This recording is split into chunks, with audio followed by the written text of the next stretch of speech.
Hello and welcome everyone to Copy and Paste, the clean and family-friendly Reddit reading podcast. This is the 7th episode of r/AskReddit, where the internet is your school. And don't forget, if you like this podcast, then it would be greatly appreciated for you to like and subscribe. Thank you for joining me. Okay, let's get started. And the first question by user /KonekoKittenIsCool says, you have 1 hour to spend $10,000. What do you buy? Plus Statistician779 says, pay debts. That's the obvious answer. RZA the Abot says, used car. Not as obvious, but useful. Random Guy 47 says, shares. Just throw it in some index funds and leave it for a few years. That's probably the wisest decision. Synonymous says, pay off $10,000 on my student loan debts. It's only like a quarter of what I owe, but crap. Always Positive 575 says, book a vacation. A very expensive vacation. Nadomi says, computer parts and video games. Obviously the smartest decision yet.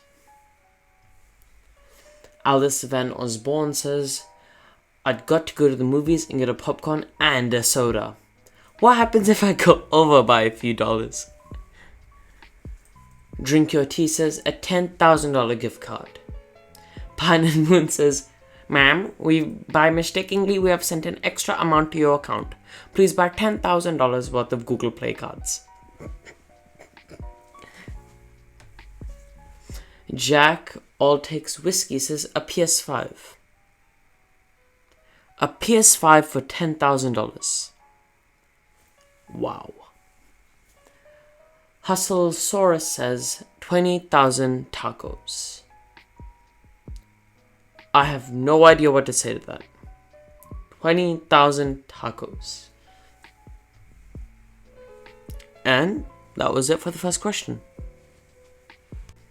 In an NSFW account, asked the question, what would be 100 times worse if it were invisible? In the Morning Waffles says, bears. Interesting. Not a Dino 6226 says, toilets. That took a drastic turn, bears, toilets. Y Particle says, fire. Fire. That is, wow. Ahotadima says, close button on ads. Nia replies to that saying, almost true already. Mumu Juice says, traffic. Oh my. King Jester 88 says, wasps. Imagine only being able to hear them. Oh my god, that's my nightmare. Sparky81 says, toddlers. And then Stay Sweet replies, this is kind of funny. As babies, they're perfectly visible until they hit a certain age. And then they vanish for a few years before suddenly reappearing as a child. And that's the last question. User /NotMiloBerry says, if you died, what would your final words be? Super Silly Me replies, my final words are almost guaranteed to be, oh poop. Simple but effective.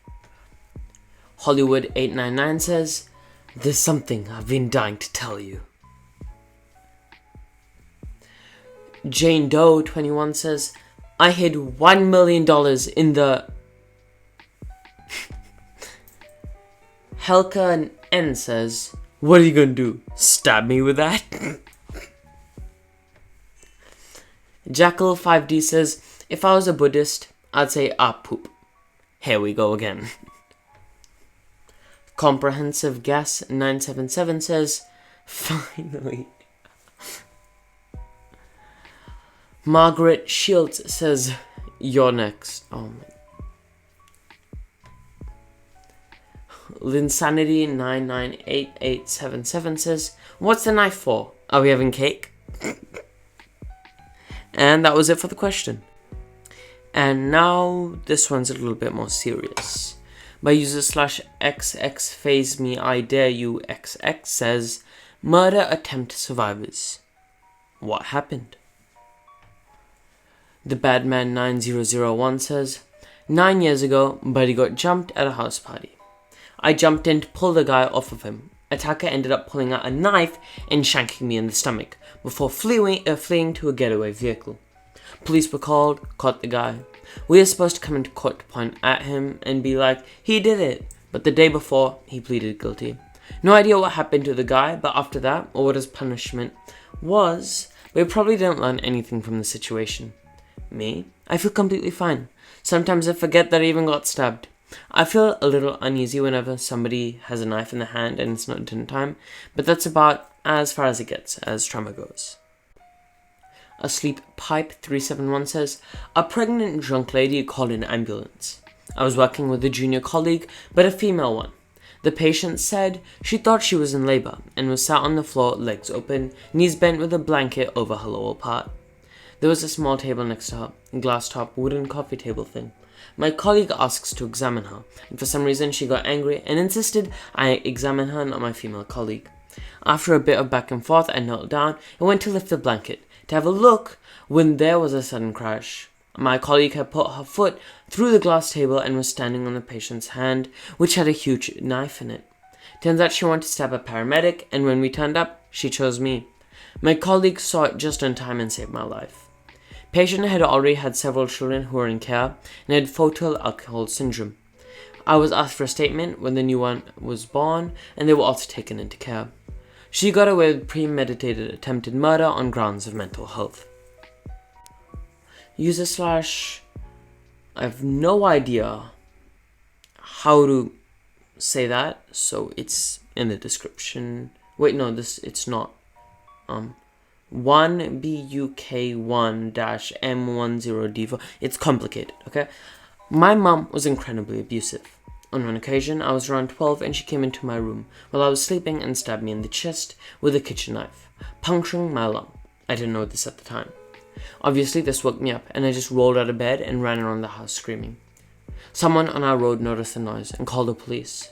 Just before the police arrived, she started choking me and I lost consciousness. I later woke up in the hospital and mostly recovered.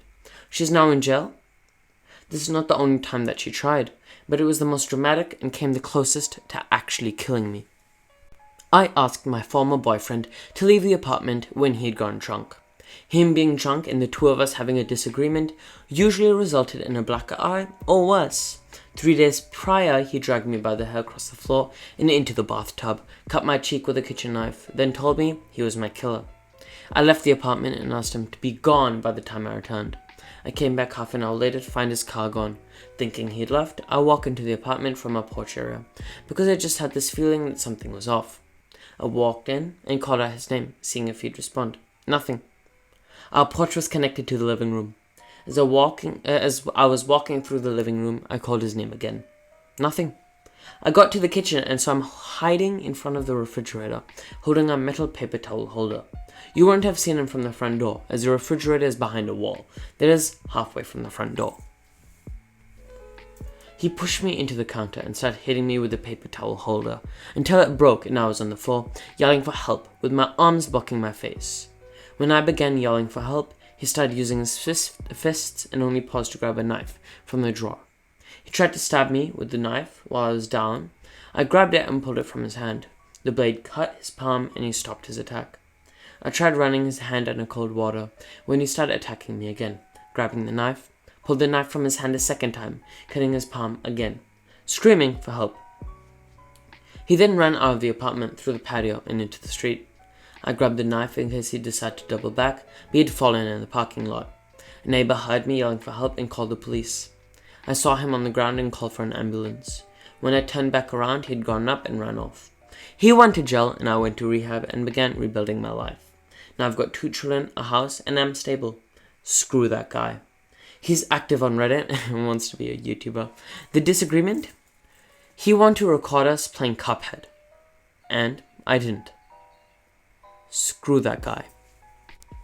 I have no idea how to end it on a serious note, so I'm just gonna say it's been a pleasure. Goodbye.